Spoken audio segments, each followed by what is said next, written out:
Hello दोस्तों। तो इस वीडियो में हम लोग बेसिकली बात करेंगे कि आपका पॉलिटी का क्या स्ट्रैटेजी होना चाहिए from the exam point of view. UPSC का एग्जाम में polity is the only subject. वापस सुनिएगा जो मैं कह रहा हूँ कि यूपीएससी के एग्जाम में polity is the only subject जहाँ पे जितने भी क्वेश्चंस आते हैं उसमें 90 से 95% क्वेश्चंस ऐसे हैं जिसमें आप शॉर्ट शॉर्ट क्वेश्चन का आंसर मार्क कर सकते हैं।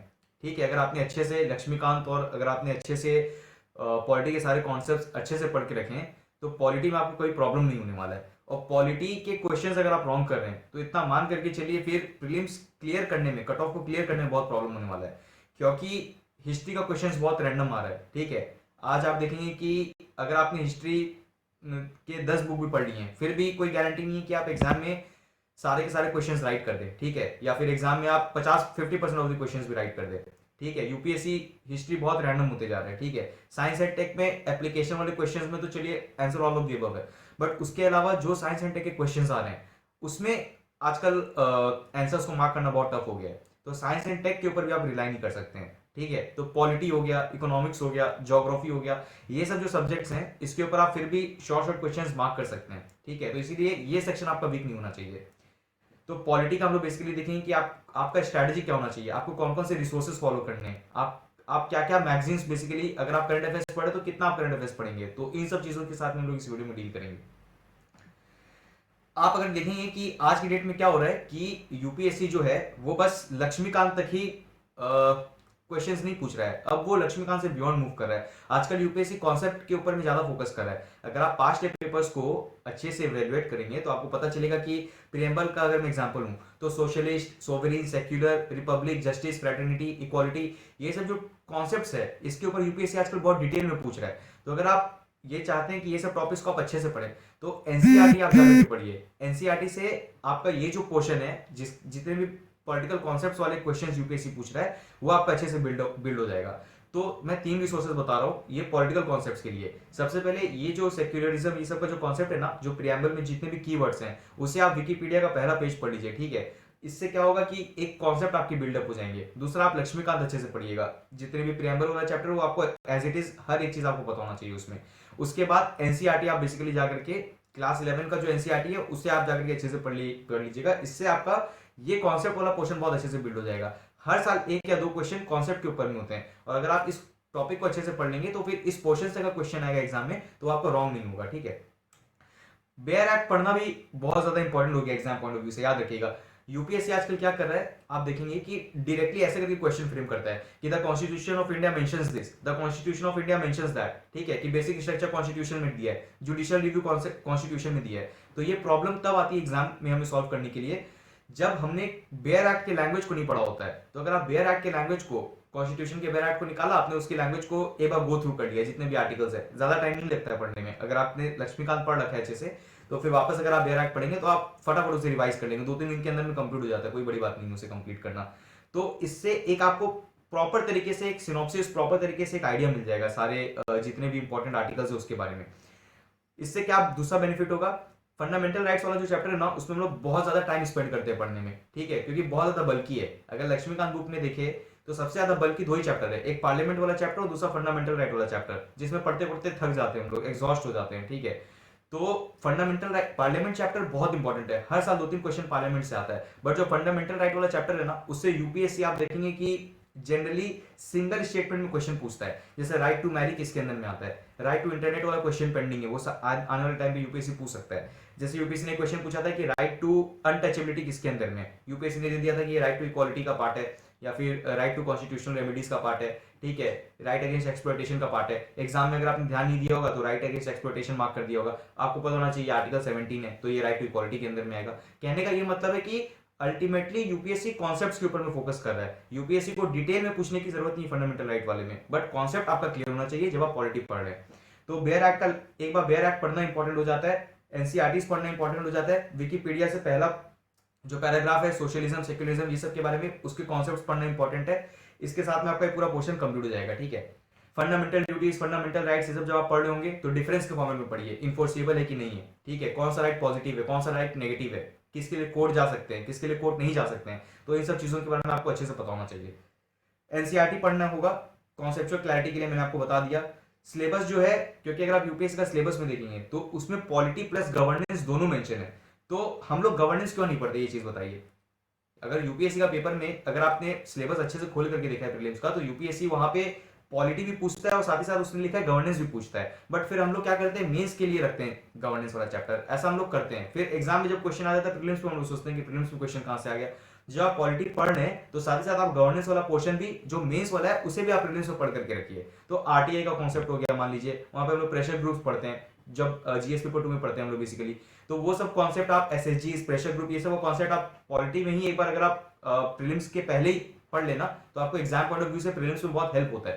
तो इसीलिए आप पॉलिटी पढ़ते टाइम में प्रीलिम्स और मेंस दोनों एक बार रिवाइज कर लीजिएगा, ठीक है। और ज्यादातर आपको ध्यान लक्ष्मीकांत में देना और साथ ही साथ थोड़ा बेयर एक्ट में भी अगर फोकस करेंगे तो आपको बहुत हेल्प होगा एग्जाम पॉइंट ऑफ व्यू से।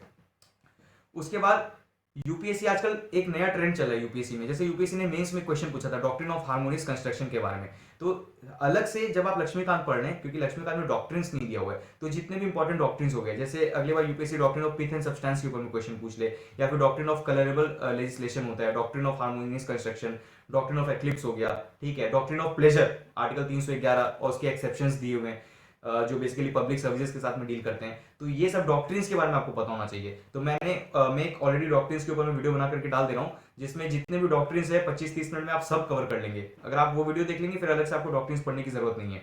तो सारे डॉक्ट्रिन्स के बारे में आपको पता होना चाहिए। तो क्या क्या चीज मैंने आपको बताया, किसके ऊपर आपको स्पेशल फोकस करना है, प्रियम्बल वाले चैप्टर्स में जितने भी कीवर्ड्स है, लक्ष्मीकांत तो आपको पढ़ना ही पढ़ना है। लक्ष्मीकांत के ऊपर में तो एक मैंने पूरा एक पॉलिटी का बना के दे दिया आपको कि लक्ष्मीकांत में कौन कौन से इंपॉर्टेंट चैप्टर्स है जिसके ऊपर में आपको ज्यादा फोकस करना है और किसके ऊपर में कम फोकस करना है। आप अगर चेक करेंगे प्लेलिस्ट में आपको मिल जाएगा, जिसमें मैंने आपको बताया है। अगर आप इतना भी टाइप करेंगे कि लक्ष्मीकांत का क्या स्ट्रैटेजी होना चाहिए, तो वो आपको देखने को मिल जाएगा, मैंने डाल दिया है। जिसमें मैंने आपको बताया कि लक्ष्मीकांत को कैसे आपको पढ़ना है स्टार्टिंग से एंड तक, वो आप देख लीजिएगा वीडियो। वो लक्ष्मीकांत में सब जितने पोर्शन है वो कवर कर लीजिएगा। प्रियम्बल वाला जो है उसे एनसीईआरटी से पढ़ लीजिएगा, विकिपीडिया का पहला पेज पढ़ लीजिएगा, बेयर एक्ट को अच्छे से गो थ्रू कर लीजिएगा, 2-3 दिन के अंदर वो कंप्लीट हो जाएगा। सारे डॉक्ट्रिन्स पढ़ लीजिएगा। इतना पढ़ने के बाद में आप देखिएगा कि आपका पॉलिटी के फिर अगर यूपीएससी 15 से 20 क्वेश्चन पूछ रहा है तो उसमें से 90 से 95% क्वेश्चन आपके राइट होंगे ही होंगे। तो इतना पता होना चाहिए। करंट अफेयर्स का पॉलिटी में बहुत कम रोल है, सब कुछ पढ़ने के बाद में फिर विजन आईएएस का पीटी 365 उठाइए और उसमें जो टॉपिक आपने पढ़ लिया उसको छोड़ करके जो टॉपिक बचा हुआ है उसे पढ़ना है। अब विजन आईएएस के पीटी 365 में गवर्नर के बारे में दिया है, प्रेसिडेंट के बारे में दिया है, पढ़ के कोई फायदा ही नहीं है। अगर आपने उसे लक्ष्मीकांत में ऑलरेडी पढ़ लिया है तो डुप्लीकेशन करके फायदा क्या है, आप क्यों उसे बार बार उसे पढ़ रहे हैं। वहां पे आपको क्या पढ़ना है, जो इंपॉर्टेंट कॉन्सेप्ट है, जैसे sedition article 124A, Kedarnath Singh का केस, तो ये सब चीजें जो है इंपॉर्टेंट है, जो उसमें कवर नहीं है। इलेक्टोरल बॉन्ड्स हर साल मतलब आप देखेंगे कि इलेक्टोरल बॉन्ड्स बहुत इंपॉर्टेंट न्यूज है, जब भी इलेक्शन आता है इलेक्टोरल बॉन्ड्स का कॉन्सेप्ट आता ही आता है। तो इलेक्टोरल बॉन्ड्स जो है वो इंपॉर्टेंट है। Delimitation commission one of the most important और one of the favourite areas of UPSC. Delimitation commission Laxmikanth में अच्छे से दिया हुआ नहीं है, तो डिलिमिटेशन कमीशन के ऊपर में आप नोट्स बना लीजिए अच्छे से पढ़ करके। और डिलिमिटेशन कमीशन करंट अफेयर्स में बहुत ज्यादा कवर रहता है इलेक्शन ये सब के टाइम पे, ठीक है, कि कंस्टिट्यूएंसीज का लिमिटेशन करना है कि कितना एरिया तक उसका डिमार्केशन होगा, ये सब। तो इसीलिए डिलिमिटेशन कमीशन बहुत इंपॉर्टेंट होता है। एलसीआई लॉ कमीशन ऑफ इंडिया, कौन स्टैट्यूटरी है कि नॉन स्टैट्यूटरी है, ये सब पता होना चाहिए। कौन चेयरपर्सन होगा, कितने टर्म के लिए होता है, 3 साल के लिए होता है, तो ये सब बेसिकली आपको पता होना चाहिए, ठीक है। पोस्ट कॉन्स्टिट्यूशन इंडिया जो है उसे नहीं पढ़ना भी एक मिस्टेक है जो हम लोग करते हैं पॉलिटी के टाइम पे। तो जब आप पॉलिटी पढ़ रहे हो तो इतना मान करके चलिए कि post constitution India is also a part of the polity. ये नहीं कि पोस्ट कॉन्स्टिट्यूशन ऑफ इंडिया को आप बेसिकली मेंस के लिए रख रहे हैं कि यार प्रीलिम्स क्लियर होगा उसके बाद मेंस के लिए पढ़ेंगे। पोस्ट कॉन्स्टिट्यूशन ऑफ इंडिया के ऊपर में भी यूपीएससी बेसिकली क्वेश्चन पूछता है, ये बात आपको पता होना चाहिए। जैसे अगर मैं कुछ बताऊं तो यूपीएससी ने एक बार आपका सीएसपी के ऊपर क्वेश्चन पूछा, that is Congress socialist party. ये पोस्ट कॉन्स्टिट्यूशन इंडिया आपने पढ़ा होता तो आप मार्क कर दिए होते। यूपीएससी ने पूछा था 1973 में कोल के बारे में कि इंदिरा गांधी के टाइम पे कोल नेशनलाइजेशन हुआ था, ऐसे करके क्वेश्चन पूछा था। तो अगर आपने पढ़ा होता पोस्ट कॉन्स्टिट्यूशन इंडिया तो आप ये क्वेश्चन राइट कर दिए होते। तो इसीलिए पोस्ट कॉन्स्टिट्यूशन इंडिया जो है वो बहुत इंपॉर्टेंट है। एडीएम जबलपुर का केस, ब्लैक एक्ट जिसे कहते हैं, ब्लैक डे कहते हैं फॉर जुडिशरी, तो ये सब चीजें आप तभी पढ़ पाएंगे जब आपने पोस्ट कॉन्स्टिट्यूशन इंडिया पढ़ा है। चिपको मूवमेंट हो गया, ठीक है, और भी बहुत तरीके के मूवमेंट हुए थे, ठीक है, आप ऑपरेशन ब्लू स्टार, ठीक है, ये सब जितने भी चीजें 1984 वाला, तो वो सब चीजें सब पोस्ट कॉन्स्टिट्यूशन इंडिया में कवर है। तो इसलिए पोस्ट कॉन्स्टिट्यूशन इंडिया अच्छे से पढ़ना एग्जाम पॉइंट ऑफ व्यू से बहुत इंपॉर्टेंट होता है, ये बात आपको पता होना चाहिए। उसके बाद में याद रखिएगा treat as a part of polity, इससे आप छोड़ नहीं सकते कोई भी हालत में, ये बात आपको पता होना चाहिए।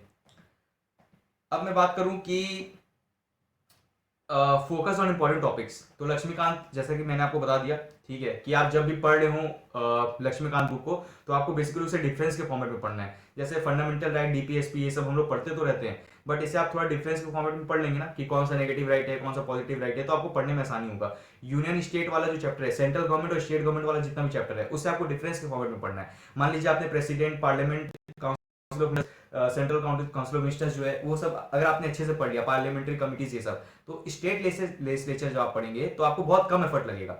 ठीक है, जैसे मैं क्या करता हूँ, जब मुझे रिवाइज करना रहता था, तो मैं क्या करता था, स्टेट वाले जो चैप्टर है उसे अच्छे से पढ़ लेता था। ठीक है, तो पार्लियामेंट वाला मेरा बहुत अच्छे से पढ़ा हुआ रहता था, तो स्टेट वाला जब मैं रिवाइज करता था तो बहुत रैपिडली रिवीजन हो जाता था, और इसके कारण क्या होता था कि दोनों पोर्शन मेरे एक ही साथ में कंप्लीट हो जाते थे। इसीलिए आप जब भी पढ़िए, आप उसे डिफरेंस के फॉर्मेट में पढ़िए। स्टेट के साथ में ज्यादा डिफरेंस नहीं है, थोड़ा बहुत डिफरेंस ही होता है। ठीक है, तो जो पार्लियामेंट और स्टेट लेजिस्लेचर जब आप पढ़ रहे हो, तो उसमें देखिएगा कि डिफरेंस वाले पॉइंट क्या है। एग्जाम में हमेशा क्वेश्चन डिफरेंस वाले पॉइंट से बनता है, ये बात ध्यान रखिएगा। यूपीएससी आपसे ये नहीं पूछेगा कि पार्लियामेंट में ये पढ़ा था, वो सेम कॉन्सेप्ट आपको स्टेट लेजिस्लेचर से उठा करके दे दिया, बट हाँ डिफरेंस वाला जरूर पूछेगा कि पार्लियामेंट और स्टेट लेजिस्लेचर में ये वाला पॉइंट में क्या डिफरेंस था।